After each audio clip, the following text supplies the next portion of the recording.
The story begins where we left off from the last episode, where Lois Lane had a brief run-in with the League of Loises and discovers the dark truth about Superman's alternate realities going rogue. She wonders if that will happen to her Superman and fears that no one can stop him if he does. Meanwhile, Clark is about to sleep when he suddenly hears voices from a distance and discovers that he has super hearing. Since then, he's been flying around Metropolis saving people. While listening to the voices of the victims, Superman overhears the ominous voice of the General and tries to track him down, but with no success. Jimmy later arrives at an empty apartment after he visits his parents. He worries that Clark may have tried to contact him and explains that he ran out of battery because he left his charger at the apartment. Jimmy was ecstatic to find 500 new followers on his Flamebird account when he checked his phone. After reviewing the comments, he later realized that Superman had been busy. Superman later arrives to welcome him back, but after a quick observation of the place, Jimmy realizes that Clark has not been sleeping much, to which he admits. Superman explains that now he has super hearing and overheard the General. He discovered that the General destroyed Cadmus and kidnapped Heatwave, Intergang, and everyone who ran into his crazy tech weapons. Superman suspects the General's in the city and is planning something big, but cannot find him anywhere. After hearing about Superman's long day, Jimmy suggests he rest, but Clark suddenly remembers Lois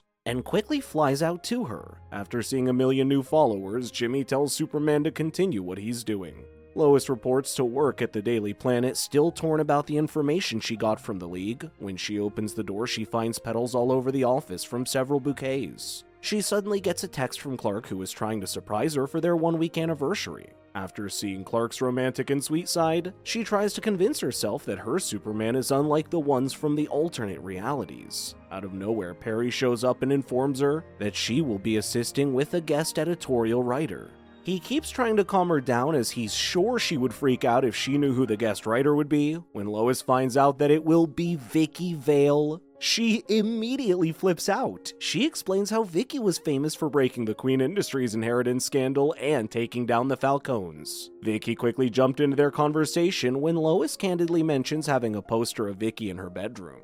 Vicky explains how she immediately accepted Perry's offer when he asked her to write an editorial for the Daily Planet. She revealed how she and Perry used to know each other from college and how she was the #1 student newspaper in the country. Perry also introduced Jimmy to be her photographer for the story. He informs Lois that Vicky's been thinking of leaving the Gotham Gazette, so he tries to scout her for the Daily Planet. He urges Lois to make sure Vicky is happy, so she will decide to switch over to them. When Lois asks what story they would be chasing, she and Jimmy were shocked when she revealed it would be about Superman as the greatest danger to Metropolis. While Superman is searching for the General, he briefly suffers from pain after simultaneously hearing everyone's voices from miles away. When he overhears a little girl lost from her parents, Superman quickly flies towards her and uses his super hearing to find her parents. Superman later sees the news of a crime spree downtown, urging its citizens to stay indoors as the criminals are armed and dangerous. He then remembers the General mentioning losing someone and suspects it might be the Invisible Man from Intergang.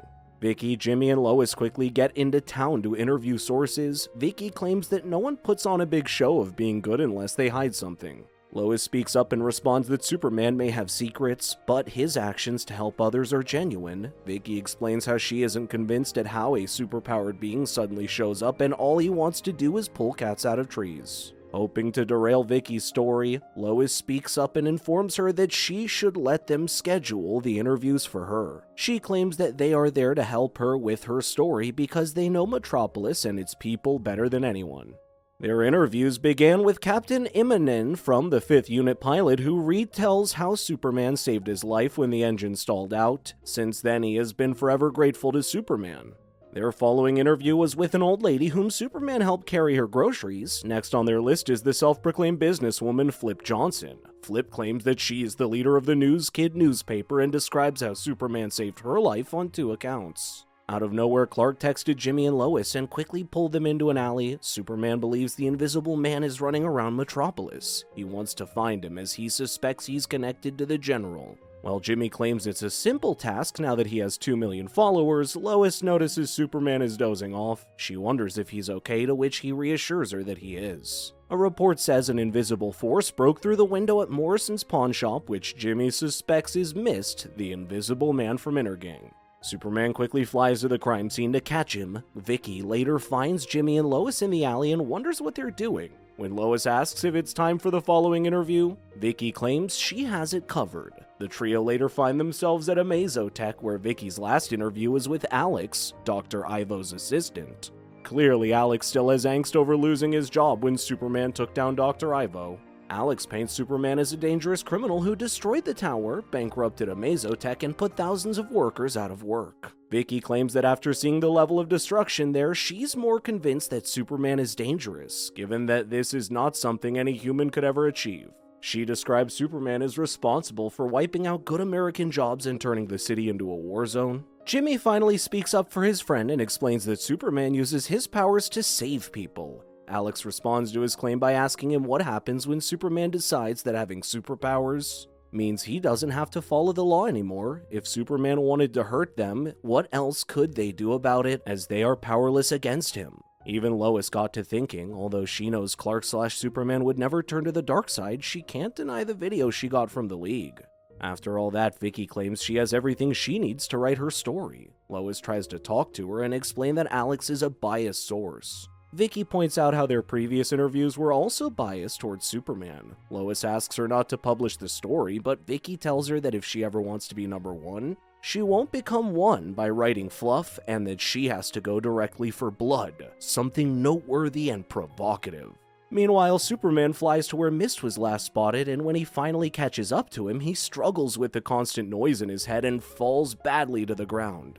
When Mist is about to get run over by a truck, Superman quickly jumps in and saves him. Because no one else could see Mist, the public thought Superman had gone unhinged and intentionally caused traffic in the middle of Metropolis. People started to get scared of him, even the little girl he helped earlier find her parents. While Lois claims they need to stop Vicky from publishing her story, Jimmy tells her they need to find Clark after his early traffic accident caused panic.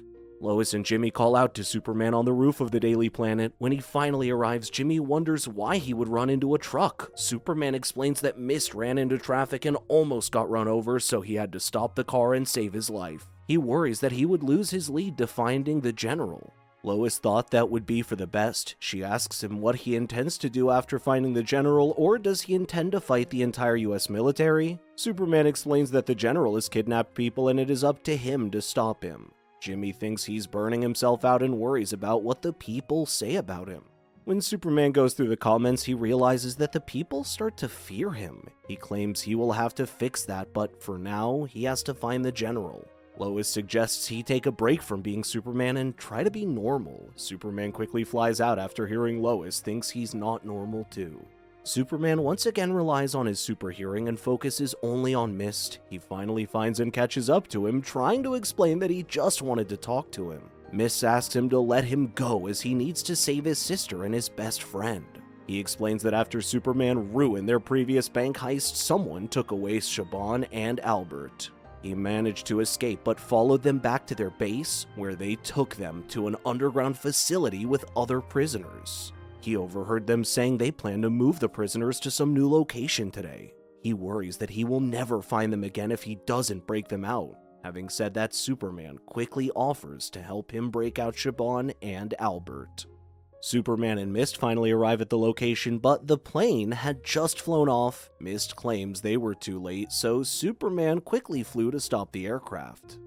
When Superman pried open the plane doors, a mysterious assailant quickly knocked him off. Out of nowhere, Livewire, Silver Banshee, Roughhouse, Heatwave, Parasite, and Deathstroke fly out of the plane and surround him. Superman tries to fight back, but he's outnumbered. He thought they were prisoners, but Silver Banshee explains they are on a work release program, meaning they will be released once they finish the job of defeating him. He tried to escape, but Livewire shot him down and Heatwave and Parasite tag teams on him. Superman tries to break free from Parasite, but it kept absorbing the impact and releasing it in one go to send him crashing to the ground.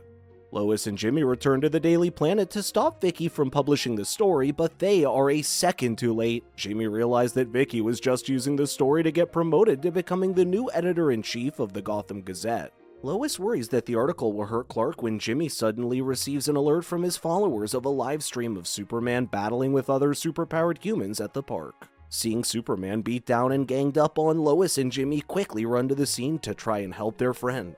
The villains beat him down while the rest of Metropolis watches silently. Out of nowhere, Superman bursts into power and defeats them each one by one, except for Parasite, who's a very bad match for him as the suit can withstand his full strength. Parasite then uses its powers to absorb Superman's energy as purple streaks of veins appear all over his body. The General finally shows up and orders Dr. Ivo to stand down. When he refuses to listen to him, Amanda Waller zaps him with the electric collar everyone has on their necks, to which Mist shows to have one too, suggesting that he was part of the setup.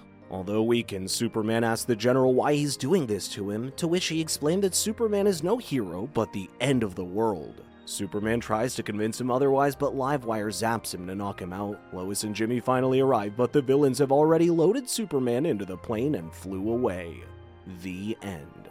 Thank you so much for watching. Check out these other videos and make sure to subscribe and tap that bell to be notified about our latest videos. We'll see you next time.